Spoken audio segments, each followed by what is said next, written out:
Hi, I'm Colin. Just going to do a quick overview of the web interface for the Zowietek NDI 4K PTZ camera. In fact, most of the Zowietek products have the same sort of interface. So if you know this one, you'll know how the Zowie POV cam and the Zowie box for, software looks. So this is the settings screen. The first screen you get to normally is the live screen, which shows you all the how to use it type stuff. I've done a separate video on that, which I'll link in the description. But this video is about the settings screen. So the first on the page is the dashboard, which is basically an overview of the entire settings screens. So here you get sort of status information along the top. Next you get network information, a couple of things you can test, so I'll come back to them in a second. Camera information, the settings, the shutter speed, that sort of thing. Then you've got video stream settings, video out, audio, some streaming settings, local and live, some record information, and then some NDI information. Now from this screen you can actually get to most of the settings without going to setting and then go into that individual one. So say for example you want to go to the network information. If you just look at the first paragraph here, you've got network. If you just touch on the word network, it takes you straight to that screen and you can go through all the sub-screens there quite easily. Same if you go to the camera image tally, click on the word tally and you go to the tally screen.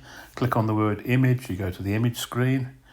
Click on the word video, you go to the mainstream and secondary stream there. Click on the word video out, you go to the video out screen, etc., etc., all the way down. There's a couple of buttons you can click on. Under the network one, you've got internet status and LAN status. If you click the ping button, it then tests the network and you get a succeed or fail. Same with the LAN, success or fail. Below that is a discover section. If you hit the scan button, it will scan the network and any Zowietek products it finds, it will show here and you can go straight to them and touch on them and go straight there. I've only got the PTZ on the network at the moment, so that's all it's showing. Okay, so that's the dashboard screen. If we now go back to the settings screen and look at the sub options, you've got camera, video, audio, streaming, network and system. So we've got a camera first of all. You've then got three sub screens, image, PTZ and tally. Image gives you a large preview of the shot the camera's got at the moment there. And you can see below we've got options for focus, zoom, exposure, color, image, noise reduction and style. So click on each one, it then brings you up options. So you can see with focus we can have manual, auto or one push. Zoom, we can have digital zoom enable and you can zoom in digitally like that. Not something I use an awful lot, but it's available. And you've got zoom speed and yeah, you can change the zoom. Hang on, yeah. Clicking on the W will make it wide. I'm using an iPad, by the way, so that's why it keeps coming up with this silly message. So if you're using a PC with a mouse, you just click on them and then you go there. Exposure, auto exposure lock, exposure mode, gain limit, shutter speed. So you can go up to 10,000, 1/10,000th. Down to 1/25th of a second. And then you've got metering, average, center, spot or matrix. Color, you've got your white balance, saturation and hue settings. Image, standard stuff, brightness, contrast, sharpness, gamma. And then you've got your flip modes where you can, if you mount the camera upside down, you can flip it various ways. It's also got a sensor, so whichever way you have the camera, if you have it on auto, it will sense that and flip it how it needs to. Noise reduction, 3D and 2D. And then style, you've got some preset settings there. Not something I'd ever use, but they're available anyway. So that's the image, the image screen. The PTZ screen is basically for setting up your baud rates, your VISCA address and your remote control sensor address, and Pelco D if you're using Pelco. Tally is just for the tally light on the front of the camera. You can enable this, disable that, make it auto, manual, or tally, whatever that does. I'd leave that on auto, but I believe it only works with software. It wouldn't work with a switcher unless you've got some sort of interface between the camera and the controller. Go back again. So the next one is video. So we've got the encoder, the output, and on-screen display. Encoder is what your live stream settings are. You can use the H.264, 265 codec. You've got various profiles there, BP, MP, and HP. HP, I believe, is the highest one. Resolution, you can do 1080p, 1280, 720p, or you can do vertical 720p. Constant or variable bitrate. Bitrate settings there, you can enter the amount you want. Frame rate, 50 or 25, and the iframe interval you can enter your own there. Substream will be lower quality, so you've got 720p, again can be H.265 or 4. Profiles, constant or variable, bit rate, frame rate, and iframe interval. Output is your HDMI output. The SDI output is set at 1080i as far as I'm aware, but the HDMI can be set up to 4K 30 or 4K 25 or 4K 24, along with 1080p 60 50, 1080i 60 50, and 720p 60, 720p 50. And the on-screen display is something that needs a separate video, I believe. This allows you to have scoreboards, on-screen graphics, names, that sort of thing, and you can adjust that.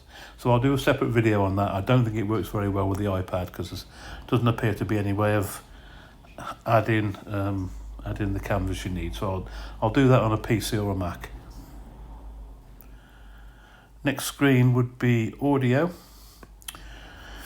Now I've tested line level. You've got three options: line in, mic, and USB. I don't currently have a USB mic to test that, but line in works really well. Mic, the built-in mic's okay. It's a little bit hollow, a little bit echoey, and a little bit noisy, but it does work, and it's better than having no audio at all. But line in is the preferred method for myself. You can enable or disable audio recording and streaming. Format could be AAC or MP3. Sample rates 48 maximum. You can have 44, 32, or 16 kilohertz. Bit rate up to 256k. Mono or stereo. You got volume control there, and again, like I say, source, line in, mic in, a USB. I've spoken to the manufacturer, and USB can be any USB mic as long as it doesn't need to draw too much power. So I'm going to invest in a mic and give that a try at some point, and I'll make a video about audio when I've done that. Next one along is streaming. Here you've got the options of local, live, record, or NDI. Local is just the local within the LAN streaming settings. On the right hand side you can enable it or disable it, and you can copy the URL address and then open up something like VLC and watch the stream via RTSP, which is, as you see, RTSP there. Live is where you would add your direct streaming. If you want to stream direct from the camera out to the internet, you can do that. You've got a preset of YouTube, or you can just use custom RTMP settings. You give it a name, add the URL, add the stream key and description, click add, and then you have the stream in there. You can enter as many as you want, and then when you go to back to the live screen, along the top right hand side you've got 5 red buttons there. So you could have YouTube, Facebook, Instagram, whatever, TikTok, whatever else. Let's go back to streaming, and you've got record. This shows you any record devices you've got plugged in. I've got SD card and USB. So if I wanted to record to the SD card, I'd simply enable it on the right hand side. As you see now, it's now recording to the SD card. Within that, you've got the option to pause recording. You've then got, let's have a look here what we got. Yeah, so we can play back files from here. These are files previously recorded. Video paused. Yeah, so I'll continue that. There we go. You can format the card and you can eject the card from there.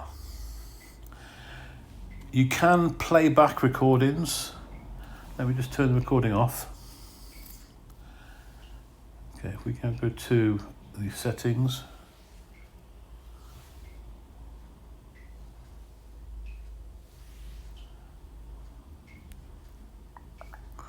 Click on there and we can play back recordings just by touching on it.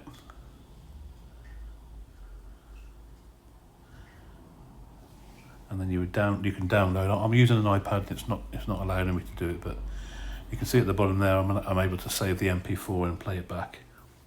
On a Mac or a PC, you can view the recordings directly with a little playback button on this screen, and you can play them back, download, and delete. You can play back up to a recording up to 1900 megs. Anything above that, you can only download. Okay, so that's recording. And then NDI, it's got your NDI settings here. It uses NDI HX1, 2 and 3. Give it device name, group, etc. That works really well. I use it with OBS, and it also works with NDI monitor and vMix and anything that works with NDI HX.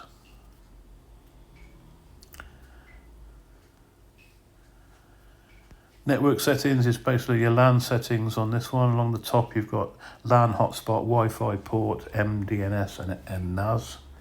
Hotspot, you can create a hotspot and it will the camera will create its own hotspot with a password there. You can use that to access it. Wi-Fi, you can add in a Wi-Fi network, join a Wi-Fi network, and I haven't tried that. I don't believe it would be any good for streaming with, but I will test that at some point to do a separate video on that. Port settings for various things on VIF and RTMP, RTSP, etc. MDNS, not something I've ever used, wouldn't know how to use it, so I'm not going to talk about that because I don't know. And then NAS, you can have a NAS drive. CIFS, if that means anything to you, remote IP address. Yeah, I've no experience in that, so I'm not going to make up stuff. I'll just I'll learn about that and do another video about that at some point. And then finally, system settings. We've got system, NDI, user, time, default, upgrade, and logs. So we can have light or dark interface. NDI is just showing you it's activated, nothing to adjust there. User add access, you can add in users and give them access. Let's have a quick look at what we've got. So, yeah, basic access, super access, or admin. Time settings, can use a time server, or you can synchronize with the computer time. For some reason I'm on the Beijing time, let's change that. Dublin will do, it's close enough. Okay, default allows you to reboot the machine, set it back to default setting or turn it off. Upgrade, doesn't show it very well on here, but on a Mac you can literally drag the upgrade zip file onto the screen and it will then upgrade the firmware. And then logs just shows you all the things it's done since I've been switched on. And that's it, that's the interface, general overview. I will make special videos on the record side, audio side, and the streaming and the network side, as well as the OSD screen as well. So look out for them, subscribe to the channel if you want to keep up with them. Thanks for watching, my name's Colin, goodbye.